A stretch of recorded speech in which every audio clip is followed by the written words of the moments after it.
40 minutos, estamos de volta com a nossa integração comunidade nessa quarta-feira. Nós estamos recebendo aqui no estúdio o presidente do Sintraep, que representa os trabalhadores na Endur, o Luiz Carlos. Luiz Carlos, bom dia, seja bem-vindo. Bom dia, Wagner. Agradeço já de início o convite feito.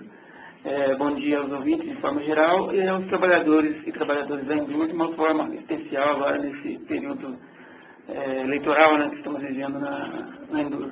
Exatamente. Dia 13 de fevereiro começa o processo eleitoral, é isso? Não, o processo eleitoral já está em andamento, o processo como um todo. Certo. A eleição e votação ocorrerá dia 13, das 7h30 às 5 da tarde, quando 3 chapas receberão votação de 60% dos trabalhadores da Endur, que hoje são sindicalizados. Muito bem, antes da gente falar do processo eleitoral que já está em andamento, da eleição que é o dia 13, o teu mandato encerra aí no mês de março, eu quero que você faça uma avaliação. É complicado perguntar para o presidente do sindicato fazer uma avaliação do seu próprio mandato.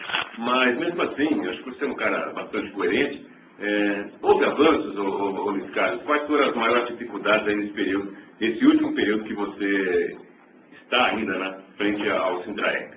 Então, como você disse, é complicado nós mesmos nos avaliarmos, A gente sempre vai buscar o melhor, puxar o melhor para ninguém puxar a parte pior, Então, o correto é que os trabalhadores e trabalhadoras façam essa avaliação, mas nós podemos destacar que tivemos períodos muito turbulentos nesses 3 mandatos, porque nós estamos fechando o 3º mandato, então nós tivemos períodos turbulentos, de conflitos, sérios conflitos com gestões aí da Endur que eram bastante retrógradas, Eu costumo dizer o seguinte, que nada na Endur, de conquistas do sindicato, caiu do céu ou veio de mão beijada, O diretor num dia não acordou e falou, não, eu vou conceder esse ano no Vale Alimentação, por exemplo.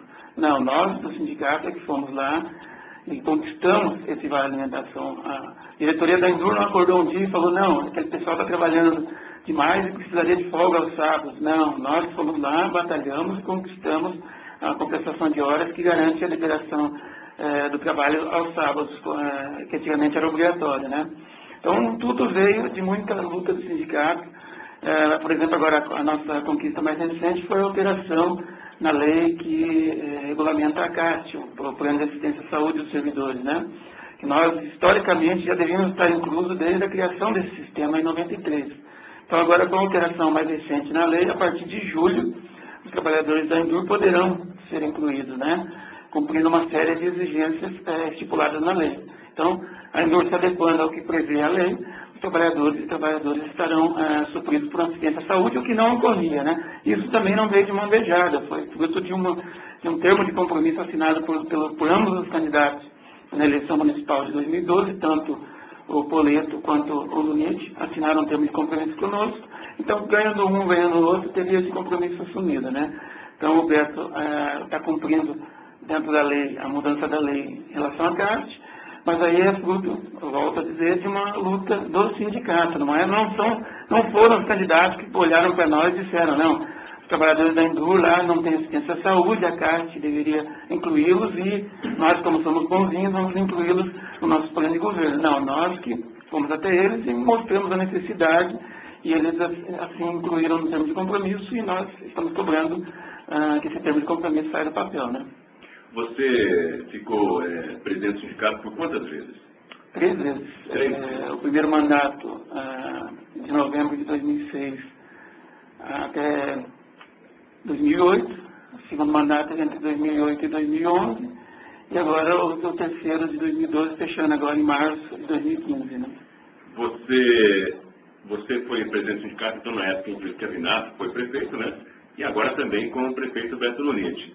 Dá para fazer uma comparação em relação a conversas, negociações dos 2 gestores, Luiz Carlos?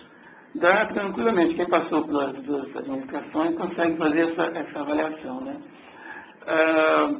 Em ambos os casos houveram avanços, Nós avançamos no período do Kevinato e avançamos no período do Beto Lunite também. Teve avanços importantes nos 2 períodos, O fim do trabalho obrigatório aos sábados, por exemplo, foi na gestão do escravinato, assim como o Vale Alimentação, Sobre o Vale Alimentação, cabe a seguinte ressalva, e importante ressalva, que o Vale Alimentação dos servidores municipais estatutários foi, assim, vamos dizer, dado pelo gestor.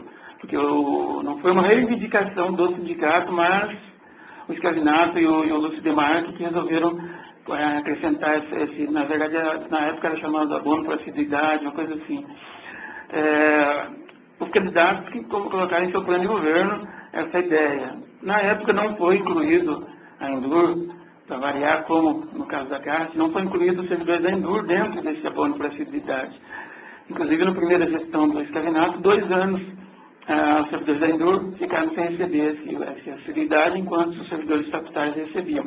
Então, coincidiu bem na época em que nós ganhamos a eleição, nós fomos atrás disso e conquistamos, no nosso caso é conquista, não foi dado pelo gestor municipal, né? Nós fomos atrás e mostramos porque toda a administração estava recebendo, inclusive a Câmara Municipal, não sei se recebia na época, não recebia, mas toda a administração estatutária da Prefeitura recebia, por que nós, da Endur, não recebemos esse vale alimentação, que na época era abono por assiduidade. Nós fomos atrás e conquistamos, é uma conquista.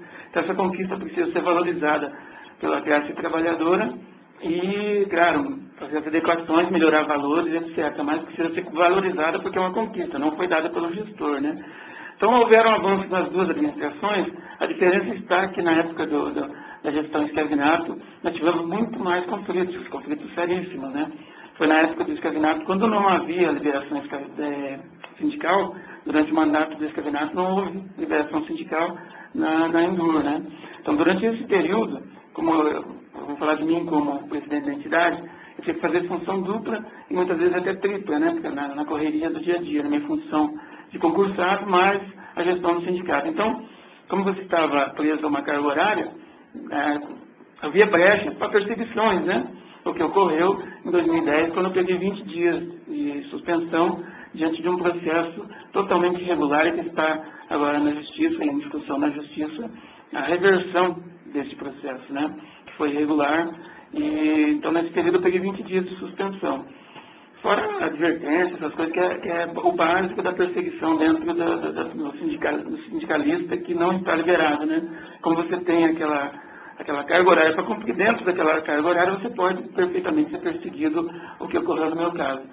Na gestão do Lunite, agora do Beto Lunite, colocado no termo de compromisso, nós reivindicamos essa liberação sindical, então na gestão do Beto, de 2013 para cá, há essa liberação sindical que nos dá uma liberdade a mais de movimentação, né?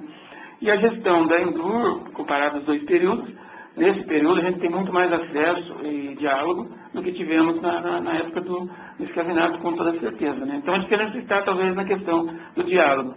Tivemos conflitos sérios na administração Escavinato, houveram avanços sim, mas diante de muito embate, de muita procura da imprensa para denunciar perseguições, arbitrariedade, enfim, na gestão do ex-prefeito. Na gestão do Beto, nós também temos alguns conflitos de ideias, algumas coisas que nós queremos avançar. Por exemplo, na questão do plano de carreira, nós precisamos urgentemente reformular o plano de cargos e salários da Endur.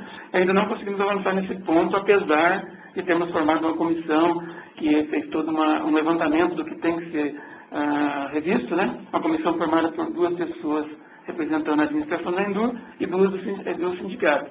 Então, eu fui relator dessa comissão, produzi um relatório em 2 etapas, né?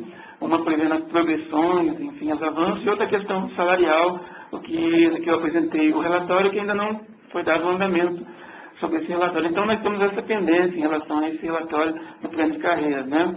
E precisamos também da implantação da política de valorização salarial, que está no termo de compromisso que nós assinamos com o prefeito eleito. Que, inclusive, é o item 1, o primeiro item da pauta que o Beto assinou conosco, é a questão da implantação da política de valorização salarial. E como se dá essa valorização? Através de R$10, não existe outro método para a valorização salarial, né? E essa valorização passa pela alteração na lei do plano de carreiras. Então, nós precisamos, e fica aqui o alerta para a administração, tanto da Endur quanto a administração municipal, e para os novos sindicalistas que assumirão o mandato a partir da primeira quinzena de março, de ficar na cobrança da revisão do plano de carreiras e salários da Endur, né? Então, nós temos essa tendência na administração do Beto, eu acredito que a principal pendência que impacta diretamente os servidores e servidoras, né, que é a questão da revisão do plano de carreira. Você ficou 3 anos aliás, 3 anos não, 3 mandatos representando os trabalhadores e trabalhadoras do Sinep, o Luiz Carlos. E em alguns processos não tinha chapa para concorrer, em algum momento chapa única e tal, e nessa tem 3 chapas. A que se deve isso? E isso representa um interesse maior dos trabalhadores também se incluírem no processo, né? E saber como que é a vida do sindicalista em defender os direitos dos trabalhadores e enfrentar as diversidades. Há um interesse bem maior nesse processo eleitoral do que ocorreu, por exemplo, em 2011, outubro, quando apenas uma chapa foi inscrita no processo eleitoral, né? Em 2011 eu não ia concorrer à eleição, tanto que não concorri em 2011, em outubro, uma chapa única concorreu, e ela teve a infelicidade de ser rejeitada nas urnas pela classe trabalhadora, né? Então, esse processo eleitoral agora, 2015, tem uma grande procura, em grande parte, com certeza, pelos avanços conseguidos pelos sindicatos, como, por exemplo, a liberação sindical, que dá liberdade a uma pessoa a não sofrer perseguições, de repente, né? Então, há um grande interesse em concorrer, nós temos 3 chapas e que vença o melhor para os funcionários, né? Não por vaidade pessoal, por questão de repente, de status, né? Que algum ou outro pode ter a ilusão de que quem está à frente do sindicato tem alguma vantagem a mais, que não tem, né? Se você tem preocupação excessiva, você tem que vigiar constantemente, né? Todos os acordos coletivos, principalmente agora, por exemplo, nós vamos entrar agora no processo de negociação de acordo coletivo, né? O acordo coletivo 2015 e 2016. Então, quem ganhar essa eleição vai ter um importante papel de conduzir a negociação para o fechamento do acordo que valerá de março agora de 2015 a fevereiro de 2016. Então, você vai assinar compromisso agora para um ano inteiro que vai, né, impactar em 100% da classe trabalhadora. Então, o processo está seguindo dentro de uma normativa regular, o pessoal se inscreveu, temos 3 chapas, e a eleição dia 13, agora de fevereiro, e o interesse é bastante grande, né? Sinal de que a democracia está imperando, né? Nosso sindicato é bastante democrático, tranquilo. Eu poderia concorrer, não há nenhum impedimento em relação a isso, mas eu prefiro abrir mão para a renovação, né? Que diante das nossas conquistas, certamente nós teríamos novo mandato, né? Mas aí sempre terá aquela história, né? O rapaz, de repente, pensa que é dono do sindicato, não há espaço para renovação, apesar de quem escolhe é o eleitor, né? É a classe trabalhadora. Então, eu prefiro abrir mão e deixar que a renovação ocorra, né? De repente, essa renovação será melhor e eu torço para que seja melhor do que os 3 mandatos que eu estive à frente, né? Muito bem, Luiz Carlos. Obrigado pela sua participação, mas só reforçando, então, a eleição, a votação é no dia 13, né? Ela acontece onde e a importância dos trabalhadores comparecerem e votar na sua chapa, que ela entende ser melhor para representá-los. A eleição vai ocorrer dia 13, vai ter terá uma urna fixa no Pátio de Máquinas, vai ficar ali das 7h30 às 17 horas. A votação encerra às 17 horas sem nenhum tipo de prorrogação, de nenhuma hipótese.